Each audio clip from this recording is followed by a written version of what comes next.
할렐루야. 한 주간 평안하셨습니까?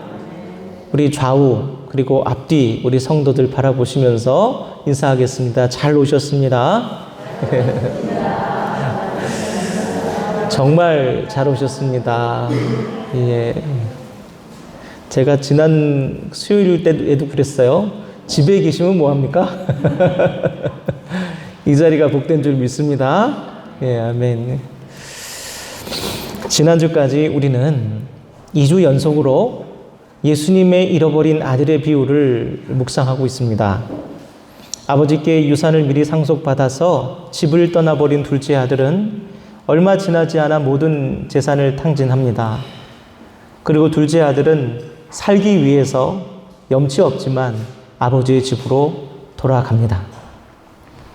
그의 아버지는 이 불효막심한 둘째 아들이 돌아오기를 매일같이 기다리다가 저 멀리서 터덜터덜 집을 향해 걸어오는 아들을 발견하고 달려가 얼싸안습니다.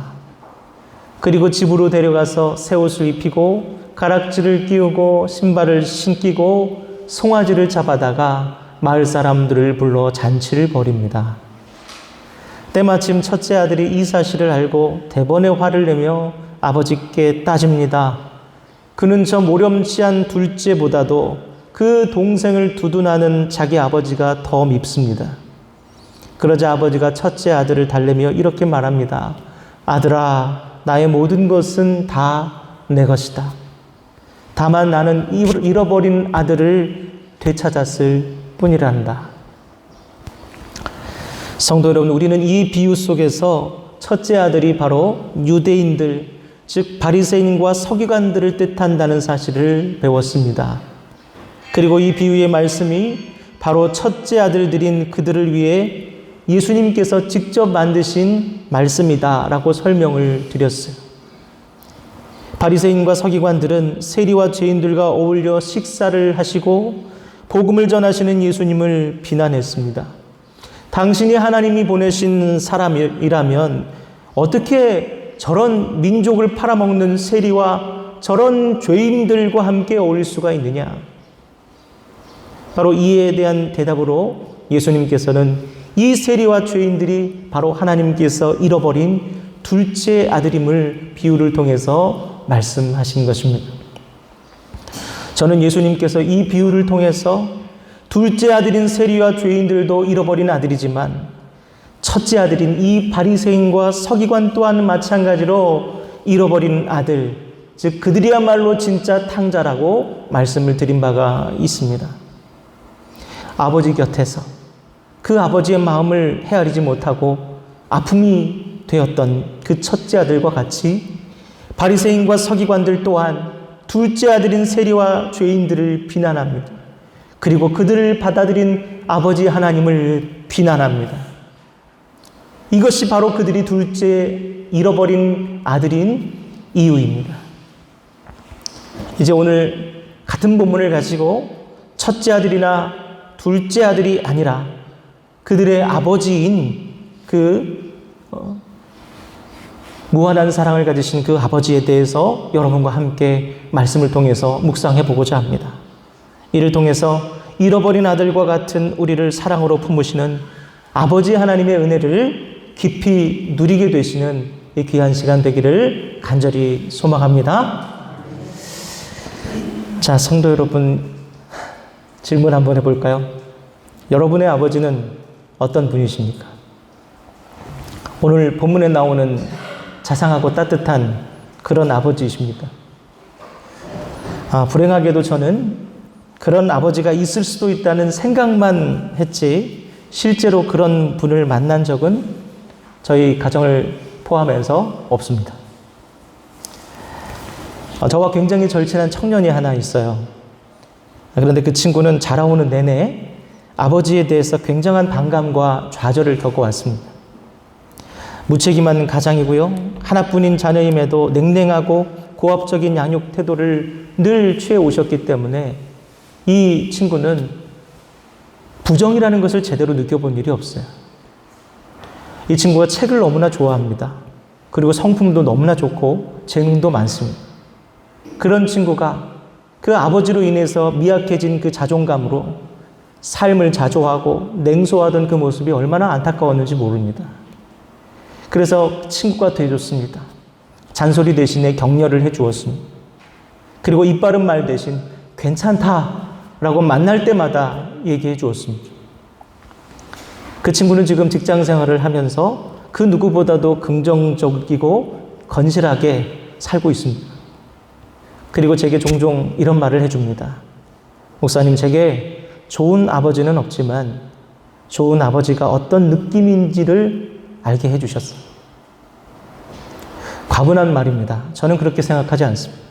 저는 단지 이 아름다운 청년의 그 피곤하고 지친 삶에 약간의 따뜻함을 더했을 뿐입니다. 이렇게 현실의 아버지들 중에서도 자상하고 따뜻하고 지혜로운 아버지를 찾기 어렵지만 과거에는 더욱더 그랬습니다. 특별히 예수님께서 활동하시던 1세기의 유대 사회에서 아버지란 그 가족 내에서 군주와 같았습니다. 군림하는 왕과 같았습니다. 류모세라는 분이 쓰신 열린다 성경이라는 책을 보면 1세기 유대 사회의 특징에 대해서 세 가지로 요약하고 있습니다. 첫째, 아버지의 가부장적인 권위가 때로는 국가의 법마저 초월한다. 아버지가 결정하면 국법보다도 더 엄했던 겁니다. 둘째, 아버지의 명예를, 가문의 명예를 최고의 가치로 여긴다. 셋째, 개인보다는 집단과 공동체의 이익이 우선시된다. 여러분, 명예살인에 대해서 들어보셨어요? 명예살인은 가문이나 아버지의 명예에 먹칠을 한 자녀들을 아버지가 직접 살해하는 것을 명예살인이라고 해요. 최근까지 여러분 일부 무슬림 문화권에서 아직도 실행되고 있는 게 이 명예살인입니다. 1세기 당시 유대 사회에는 이와 같은 강력한 사법적인 권위를 가진 아버지들의 왕국, 아버지들의 시대가 바로 그 시대였어요. 그런데 예수님께서 그런 군주적 아버지의 시대에서 도저히 상상조차 할 수 없는 너무나 이질적인 아버지를 이 비유를 통해 소환해 내셨어요. 어느 가수 노래 중에 이런 노래 있죠. 그런 사람 없습니다. 근데 1세기에는요, 그런 아버지가 없어요. 예수님께서 말씀하신. 현 시대의 가장 유명한 설교가 중 한 명인 팀 켈러 목사님이 쓰신 탕부 하나님이라는 책이 있습니다. 본문에 잃어버린 아들을 흔히 탕자라고 부르는데 이 팀 켈러 목사님은 이 아들이 탕자라면 그의 아버지는 탕부다 이렇게 말하고 있습니다. 여러분, 왜 탕부일까요?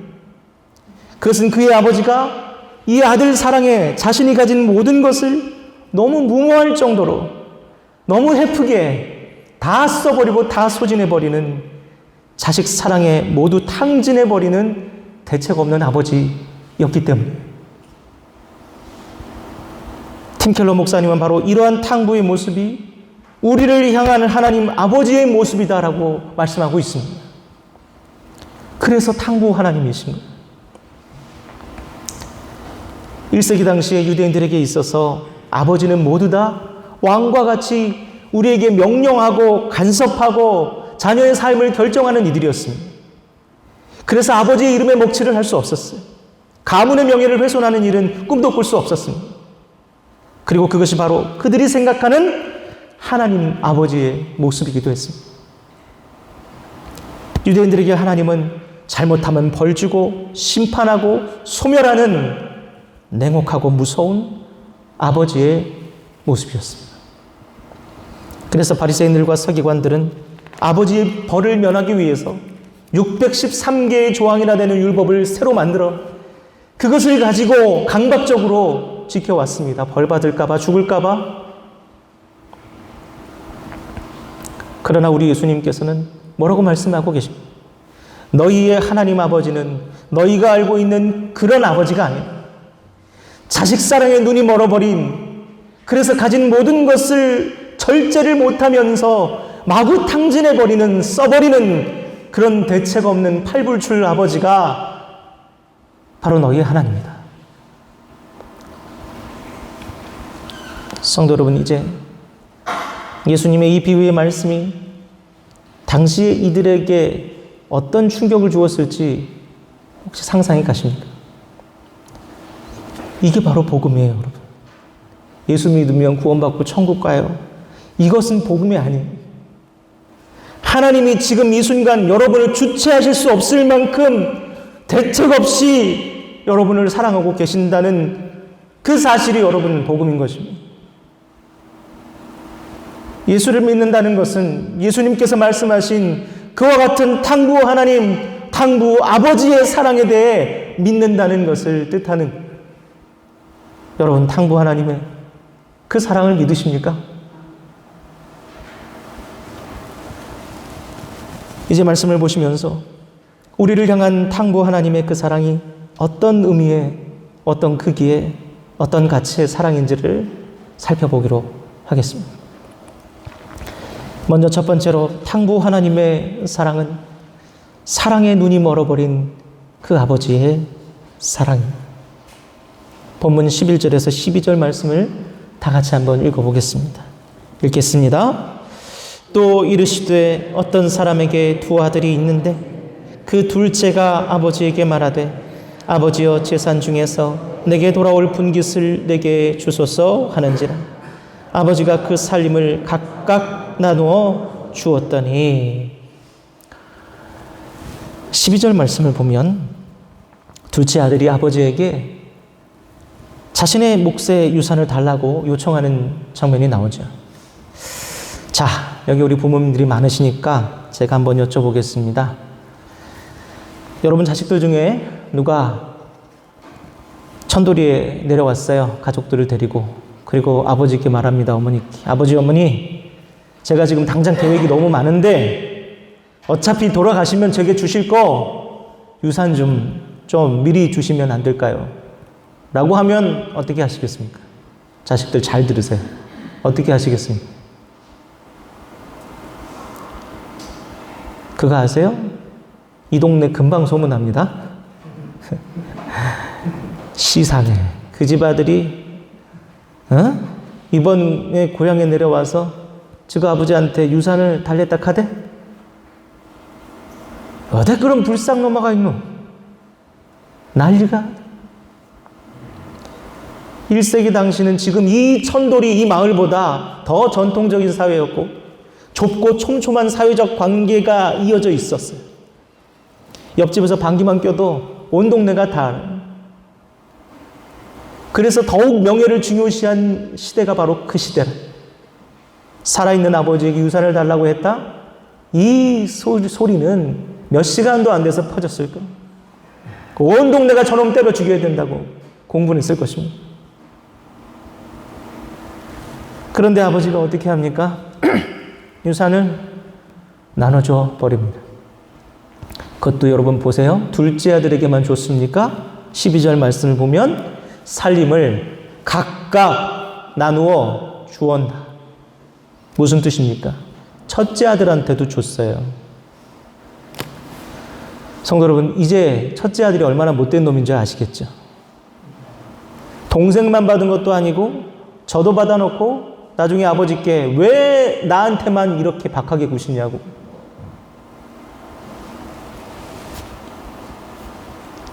바로 그런 인간이에요, 첫째 아들이. 더 기가 막힌 것은 동생이 아버지께 유산을 달라고 했으면 지가 형이라면 어떻게 해야 되겠습니까? 야, 이놈아, 너 어떻게 그럴 수 있냐? 네가 사람이냐? 당장 가서 아버지께 사과 못 드리냐? 이게 첫째 아들 아니겠습니까? 그런데 가만히 입 다물고 있다가 자신의 몫의 유산을 기어코는 슬쩍 받아내요. 이런 자식들임에도 불구하고 도대체 이 아버지는 어떻게 된 아버지인지 자기 살림을 다 내줘버려요. 여기서 살림이라고 하는 말의 원뜻을 보면 생명이라고 되어 있습니다. 여러분 자녀들 기억하세요? 여러분 부모들이 가지고 계신 지금 재산은 그분들의 생명이에요. 인생이에요. 삶이에요. 그걸 달라고 하는 거예요. 그러고도 모자라서 재산을 다 탕진하고 돌아온 둘째 아들을 위해서 아버지는 남은 재산으로 옷을 사 입히고 가락지를 만들어 끼워주고 신발을 시키고 소를 잡아서 온 동네 사람들을 모아 잔치를 벌입니다. 그야말로 다 탕진해 버려요. 이 아버지는 아들 사랑에 눈이 멀어 버린 대책 없는 아버지. 탕부 하나님. 성도 여러분, 우리 주님 말씀하십니다. 너희를 향한 하나님의 사랑, 이 탕부 하나님의 사랑은 이와 같이 자식 사랑에 눈이 멀어버린 무모하고 해프고 도무지 절제가 되지 않는 그런 아버지의 사랑이다. 여러분 속지 마십시오. 누군가 여러분에게 하나님 아버지의 사랑을 받기 위해서는 이렇게 해야 된다, 저렇게 해야 된다, 이런 말에 속지 마십시오. 어떤 단체에 속하거나 어떤 교리를 달달 외우거나 누군가에게 복종해서 겨우겨우 사랑을 얻을 수 있다는 그런 말들 다 헛된 소리입니다. 여러분을 향한 탕부 하나님의 사랑은 이미 한도 초과해요. 이미 감당할 수 없을 만큼 충만합니다. 로마서 8장 38절에서 39절 말씀을 함께 읽어보겠습니다. 읽겠습니다. 내가 확신하노니 사망이나 생명이나 천사들이나 권세자들이나 현재일이나 장래일이나 능력이나 높음이나 깊음이나 다른 어떤 피조물이라도 우리를 우리 주 그리스도 예수 안에 있는 하나님의 사랑에서 끊을 수 없으리라. 아멘. 여러분 아멘이십니까? 아멘. 사랑하는 성도 여러분, 그 어떤 것도 여러분을 향한 사랑의 눈먼 탕부 하나님의 사랑을 끊거나 막을 수 없음을 여러분 믿으심으로 오늘도 그 하나님의 사랑 앞에 기쁨과 감격으로 다가오시는 저와 여러분 되기를 주님의 이름으로 축원합니다. 이제 두 번째로 탕부 하나님의 사랑은요, 죽었다 살아난 아들이 그 삶의 전부인 아버지의 사랑. 우리 본문 24절을 함께 읽겠습니다. 읽어보겠습니다. 이 내 아들은 죽었다가 다시 살아났으며 내가 잃었다가 다시 믿었노라 하니 그들이 즐거워하니라. 아멘. 지난주에 제가 신명기 21장 18절에서 21절 말씀을 소개해드리면서 패역한 아들에 대해서 그의 아버지와 마을 공동체가 함께 단죄할 수 있다라고 말씀을 드렸어요. 죽일 수도 있고. 그런데 그와 같이 극단적으로 자식을 죽이지는 않더라도 법적으로 이 자식을 죽은 자식으로 만들어버릴 수 있습니다. 즉 호적에서 파버리는 것 같은 제도예요. 유대인의 성서 주석인 미드라시라는 책에서 이 패역한 아들을 죽은 것으로 여기는 장례식을 치르는 풍습이 나옵니다. 이것을 캣짜짜라고 해요. 캣짜짜 의식. 이 말이 무슨 뜻이냐면 끊어버린다, 절연한다라는 뜻입니다. 만약 어떤 아들이 조상으로부터, 부모로부터 기업으로 받은 땅을 이방인에게 팔아 넘기면 그의 친족들은 불에 탄 곡식으로 가득 채운 통을 가져와서 그 아들이 보는 앞에서 부숴버립니다. 그러면 그 아들이 흩어진 곡식들을 한데 모으고 이렇게 소리쳐야 됩니다. 이 흩어진 곡식처럼 나는 조상의 기업으로부터 완전히 끊어질 것입니다. 공개 재판을 당하는 것. 이와 같이 여러분 캣짜짜 의식을 치르고 나면 그는 살아있으나 법적으로는 죽은 자녀가 되는. 성도 여러분, 예수님의 비유 속에 나오는 이 둘째 아들은요, 관례대로라면 살아있는 아버지의 유산을 받아내는 불효를 저질렀어요. 그리고 그 가업으로 받은 땅을 이방인들에게 팔아치웠습니다. 캣짜짜 의식을 당했을 것으로 예상이 됩니다. 그런데 여러분, 이 비유 속의 아버지는 어떻습니까? 이 패역한 둘째 아들이 돌아오자마자 얼른 새 옷을 갈아입히고 얼른 가락지를 끼우고 신을 신겨요. 그리고 소를 잡아 잔치를 벌였습니다. 왜 잔치를 벌였는지 아십니까? 아버지의 이 행동은 바로 캣짜짜를 무효화시키는 의식이었어요. 그래서 아버지는 잔치를 벌이면서 모든 사람들 앞에서 선포합니다. 여러분들 모두 들으세요. 이제 이 내 아들은 죽었다가 다시 살아났으며 잃었다가 내가 다시 얻었습니다. 캣자자는 무효합니다. 마을 사람들이 별로 내키지 않았지만 저 바보 아버지가 아들을 위해서 이렇게까지 하는 게 안타깝고 또 잔치에 와서 맛있는 거 얻어먹은 처지니까 그저 마지못해서 그냥 박수 쳐주는, 이게 바로 그 마을 잔치였어요. 성도 여러분, 이 말씀을 통해서 우리가 알 수 있는 사실이 무엇입니까? 이 아버지, 아니 탕부 하나님의 사랑은 잃어버린 자녀를 되찾는 것이 그의 삶의 전부가 되어버린 그 사랑이라. 호세아서 3장 1절 말씀을 함께 보겠습니다. 함께 읽겠습니다. 여호와께서 내게 이르시되 이스라엘 자손이 다른 신을 섬기고 없나요? 죄송합니다. 그러면 제가 읽어드릴게요. 여호와께서 내게 이르시되 이스라엘 자손이 다른 신을 섬기고 건포도 과자를 즐길지라도 여호와가 그들을 사랑하나니 너는 또 가서 타인의 사랑을 받아 음녀가 된 그 여자를 사랑하라. 제가 목사이지만 때때로 저도 이해할 수가 없습니다. 대체 우리 하나님 뭐가 아쉬우셔서 번번이 당신을 배반하고 다른 신들을 섬기고 살아가는 이들을 이렇게 애절하게 사랑하시는가? 또 저를 통해서 그들을 사랑한다 말씀을 전해달라 하시고 또 다시 데려오라 말씀하시는지 모르겠습니다. 사실 저는 자주 지칩니다. 변화되지 않는, 좀처럼 돌아오지 않는, 여전히 뻣뻣하고 교만하기만 한 사람들을 대할 때마다 힘이 쭉쭉 빠집니다. 제가 첫째 아들이라 그런가 봅니다. 그러나 우리 탕부 하나님 말씀하십니다. 이 내 동생은 죽었다가 살아났으며 내가 잃었다가 얻었기로 우리가 즐거워하고 기뻐하는 것이 마땅하지 아니하냐. 안 그래요. 하나도 안 그래요. 저는 못마땅해요. 파도가 바다의 일이라면 너를 생각하는 것은 나의 일이다 라는 장편 소설이 있습니다. 성도 여러분, 예수님의 이 비유의 말씀을 묵상하고 있노라면 우리 하나님, 우리 탕부 하나님은 하루 종일 저와 여러분을 생각하는 것이 당신의 일과이신 것처럼 느껴집니다. 우리를 사랑하는 것이 그분의 삶의 모든 것인 것처럼 느껴집니다. 바로 이것이 예수님이 말씀하신 잃어버린 아들의 비유입니다.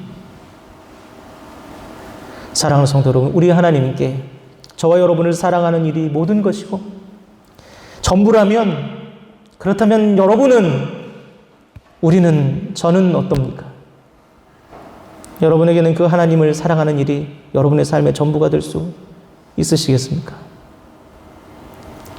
마음을 다하고 뜻을 다하여 하나님을 사랑하라는 주님 말씀대로 그 탕부 하나님을 여러분도 사랑하시는 복된 여러분 되기를 주님의 이름으로 간절히 축원합니다.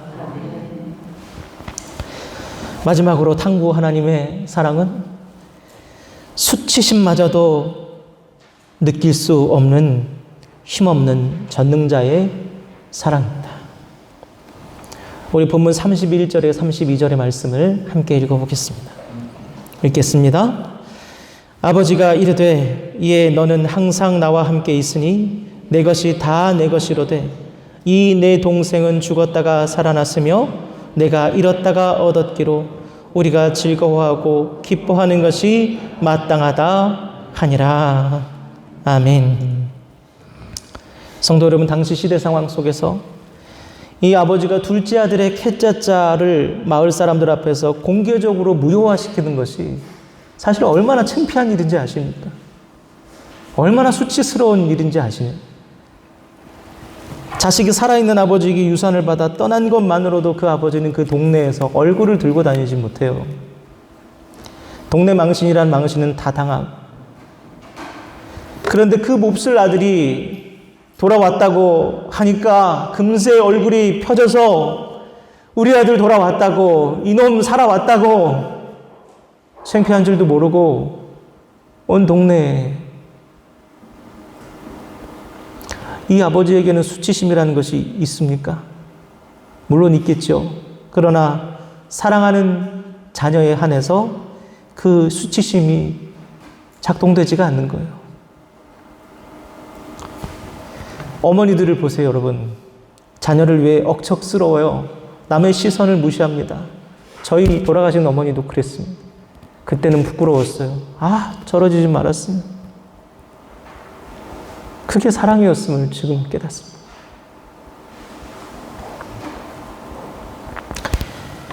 우리의 탕부 하나님은 자기 자녀들에게 수없이 많은 거절을 당하셨습니다. 그것만으로도 수치스러운 일. 그럼에도 하나님은 그러한 수치심마저도 무시하셨습니다. 더 나아가서 하나님은 세상에 오셔서 많은 사람들 앞에서 매를 맞으시고 벌거벗은 몸으로 십자가에 못 박혀서 죽으셨습니다. 십자가 아래에서는 로마 군병이 히히덕거리면서 그 예수님의 벗긴 옷을 제비 뽑기로 누가 가질까 놀고 있었습니다. 이 얼마나 참담하고 수치스러운 일입니까? 예수님께서 힘이 없으셨습니까? 그렇지 않으세요. 그분은 전능자이시셨습니다. 병든 자를 고치고 죽은 자를 살리고 말씀으로 파도를 잠잠하게 하셨던 분입니다. 그러나 유독 당신의 자녀들에게만은 힘을 쓰지 못하세요. 그래서 탕부 하나님은 전능자이시되 자식에게는 힘이 없는 전능자이십니다. 그분은 사랑하는 자녀에게는 무장해제가 되시는 분이십니다. 성도는 만약 하나님께서 당신의 자녀들을 강제로 순종하게 했다면 십자가에서 당장 내려와서 놀라운 권능을 보이시면서 이놈들 하셨다면 그분은 당시 수많은 그저 그런 아버지의 모습과 다를 바가 없었을 것입니다. 그리고 그것은 우리에게 전혀 복음이 아니죠.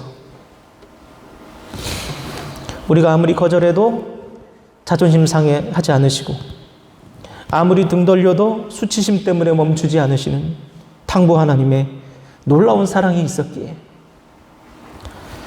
우리에게만은 늘 힘없는 전능자이셨기에 그것이 바로 복음이고 우리에게 참된 소망인 것입니다.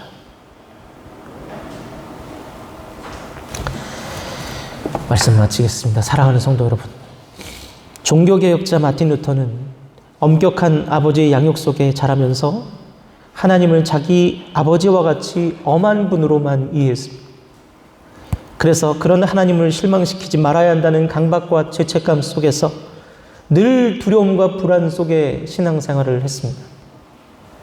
그런 그를 이 사랑에 눈멀고 당신의 자녀가 마치 그 삶의 전부인 것처럼 사랑하시는 힘없는 전능자 탕부 하나님께서 만나주셨습니다.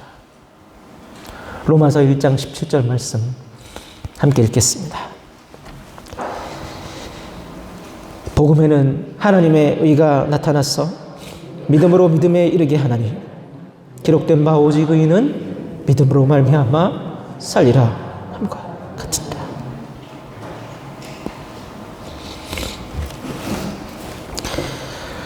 루터는 이 말씀을 통해서 자신이 하나님께 인정받기 위해서 무언가를 더 해야 하는 것이 아니라 이미 자신을 향한 사랑을 주체하지 못하시는 탕부 하나님의 그 놀라운 사랑을 오직 믿음으로 살아가야 함을 깨닫게 됩니다.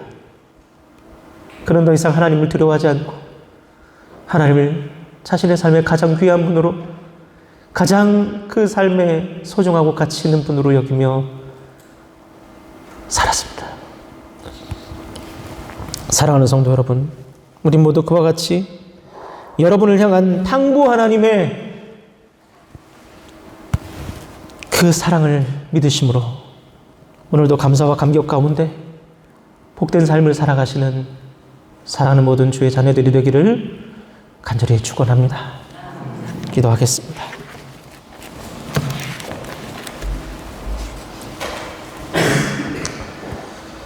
하나님 아버지 감사합니다.